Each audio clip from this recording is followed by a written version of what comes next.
போட்டியிடும் அமைச்சர் கீதா ஜீவன் கட்டுமான தொழிலாளர்களை நேரில் சந்தித்து தொழிலாளர் நலவாரிய திட்டங்களை விளக்கி உதயசூரியன் சின்னத்திற்கு தீவிர வாக்கு சேகரிப்பில் ஈடுபட்டார். கல்வி, திருமண உதவித்தொகை மற்றும் விபத்து காப்பீடு போன்ற திட்டங்களை நிறைவேற்றிய முதலமைச்சர் மு.க. ஸ்டாலினை மீண்டும் ஆட்சியில் அமர்த்த ஆதரவு தருமாறு அவர் தொழிலாளர்களிடம் கேட்டுக் கொண்டார்.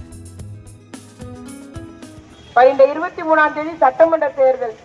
உங்களுக்காக பணியாற்றிட ஒரு சட்டமன்ற உறுப்பினரை தேர்ந்தெடுக்க போகிறீர்கள்.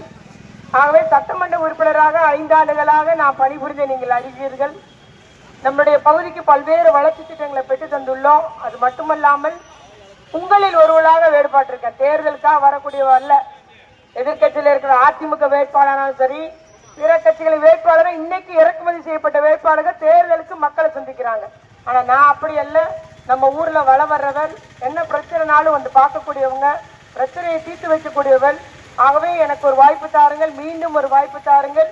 உங்களுக்காக பணிபுரிந்திட, உங்களில் ஒருவராக பணிபுரிந்திட, தொடர்ச்சியாக மக்கள் பணியாற்றி வரும் எனக்கு ஒரு வாய்ப்பு தாருங்கள். மீண்டும் பல்வேறு திட்டப்பணிகளை, நம்முடைய முதலமைச்சர் தளபதியாருடைய சாதனைகளை நம்முடைய பகுதிக்கு பெற்று தந்திட, தொழிலாளர் மக்களுக்கு இனி எல்லாம் ஓய்வூதியம் 2000 உயர்த்தப்படும் சொல்லியிருக்காரு அமைப்பு சாரா வாரியத்தில் உள்ள மக்களுக்கு.